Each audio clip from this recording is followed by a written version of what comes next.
Hai, selamat datang di Itu Mobil. Nah, sekarang gue berada di booth Wuling, yang dimana di belakang gue ada Wuling Aira EV, yang merupakan adalah mobil cukup viral. Kenapa? Karena dari harganya cukup gokil. Untuk harga terendah itu sekitar 150 jutaan, dan untuk harga tertinggi pun juga masih di bawah 200 jutaan. Dan pada video kali ini gue akan review sedikit mengenai mobil ini, dan mungkin akan highlight kira-kira perbedaan apa sih antara yang standar sama long range. Penasaran? Saksikan terus di Teman Mobil.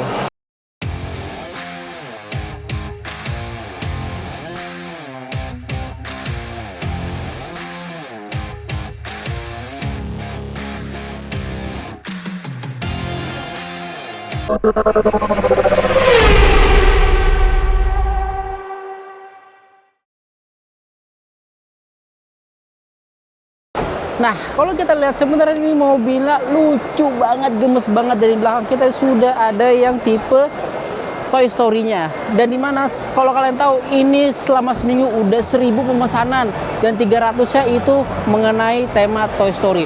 Gila banget antusiasme orang-orang untuk mobil-mobil ini, gokil banget. Kenapa? Harganya emang gokil banget. Tapi kalau lihat dari desainnya, memang ini mobil lucu banget. Bisa lihat dari depannya aja. Ini untuk headlamp-nya bulat. Di sini grillnya minimalis, simple, dan di bawahnya ada aksen-aksen kayak bulat-bulat membuat ini. Jadi mobil terkesan klasik, retro, dan unik banget. Dan kalau kita lihat di depannya ini ada aksen chrome-nya yang membuat mobil ini terasa lebih elegan. Dan kalau untuk pengecasannya ada di bagian sini. Dan pastinya sudah CCS 2, sudah fast charging. 30 ke 80% itu sekitar 35 menitan. Dan untuk yang standar atau long range, dua-dua sudah fast charging atau CCS 2. Keren banget. Nah, sekarang kita lihat dari sisi sampingnya. Nah, kalau dari sampingnya ini sebenarnya secara desain ini compact banget, dan sebenarnya kurang lebih hampir sama dengan Wuling REV. Tapi bedanya kalau ini dia sudah 4 pintu. Jadi lebih praktis untuk keluar masuk kendaraan. Untuk di bagian penumpang belakangnya, dari sisi bannya sendiri, velg kayak ini sekitar 12 inci, yang dimana sama dengan si Wuling REV 12 inci. Tapi kalau kalian mau modifikasi, menurut gua bisa ke 14 inch atau ke 15 inch lah. Dan secara desain velg kayak ini juga, ini dop sebenarnya karena ini kaleng, tapi dop ini keren banget sih menurut gua. Ini dopnya keren banget sih menurut gua. Terus kalau di bagian sampingnya, ini karena two-tone dan spionnya warna hitam, ini terkesan menurut gua lebih elegan dan pastinya lebih kece. Mobilnya seru sih menurut gua. Sekarang kita lihat dari sisi belakangnya. Nah, kalau desain belakangnya kesan lucu, gemes ya, masih berasa banget. Kita lihat ini lampu belakangnya bulat, ada aksen chrome-nya di sini, dan pastinya kalau untuk pembukaannya dia sudah mudah, hidrolik lah, masih manual lah, belum elektrik. Dan untuk secara bagasi menurut gua nggak terlalu lebar banget, tapi kalau untuk naruh koper ini masih bisa satu koper, atau tas-tas yang lain masih muat lah. Jadi lebih praktis lah, dan pastinya ini memudahkan banget kalian. Kalau misalkan ini REV itu kan masih agak sempit, tapi ini lumayan besar, dan sini sudah 4 pintu. Jadi mudah lah kalau untuk masuk bagian belakangnya. Nah, secara desain menurut gue ini mobil lucu loh, lucu banget. Sekarang kita lihat dari sisi dalam ya. Nah, di bagian belakangnya sebenarnya mirip banget kayak Wuling REV, tapi menurut gue ini secara dashboardnya ini lebih kece, lebih keren ya. Dan untuk setirnya sendiri ini masih sama dengan Wuling REV, tombol-tombolnya pun juga masih sama, cuman ada beberapa desain yang menurut gue masih oke sih, berbeda gitu ya kan. Terus di bagian ini sudah ada head unitnya. Bedanya kalau misalkan yang long range sama standar, bagian head unitnya ini nggak ada kalau yang standar, sedangkan yang long range ini ada, dan sudah pasti ada halo Wuling-nya. Jadi secara fiturnya ini masih oke banget.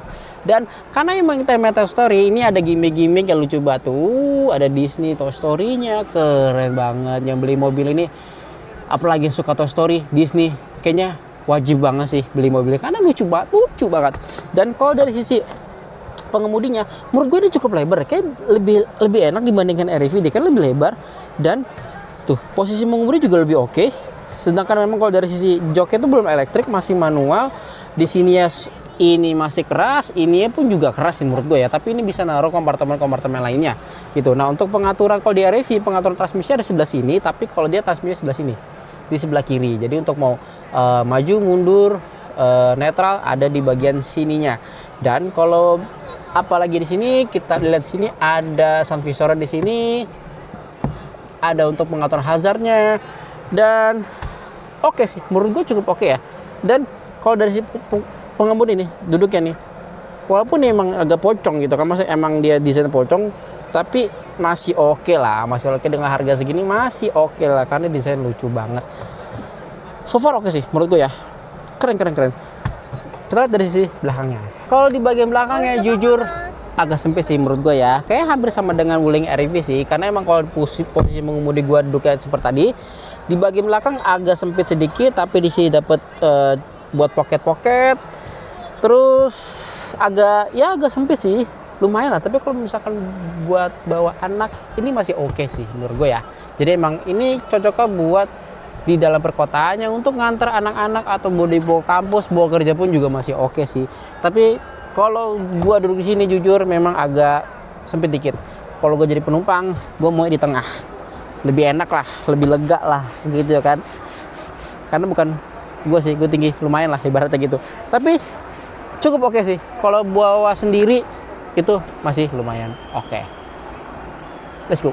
Kalau di bagian dari sisi full patio sendiri, dia ini karena dua varian, dia itu beda cuma dari sisi jaraknya. Tapi kalau dari sisi tenaganya, ini sekitar 40 horsepower dan 110 Nm. Masih oke lah untuk di daerah perkotaan. Dan karena emang dua tipe standar sama long range, ini kalau yang standar sekitar dia 200 km CLTC, yang dimana tuh baterainya sekitar 17,3 kWh. Dan kalau untuk tipe tertingginya atau tipe long range itu sekitar 26,3 kWh. Itu sekitar 300 km-an untuk CLTC. Jadi kalau kalian menggunakan mobil ini mungkin jalan-jalan ke Bogor atau ke Puncak, ini masih possible banget, masih proper banget, apalagi jalan untuk perkotaan. Dan pastinya karena dia sudah CCS2, jadi beda dengan REV, kalian mau ngecas dimanapun, di SPKLU manapun masih oke. Karena nggak perlu lagi pakai adapter lah ibaratnya. Dan tapi emang biasanya kalau untuk pengguna REV atau pengguna mungkin REV nantinya paling enak itu ngecasnya di rumah karena pasti lebih murah. Dan secara desainnya ini mobil lucu banget, harganya juga keren banget. Ini sudah ludes 1000 pemesanan dalam waktu 1 minggu. Ini mobil keren banget. Menurut kalian nih, dengan mobil ini cocok dibawa pakai apa nih? Atau dengan harganya nih gimana menurut kalian? Share aja di kolom komentar. Jangan lupa untuk like video di pasti subscribe teman mobil. Itu saja, saya salam teman mobil.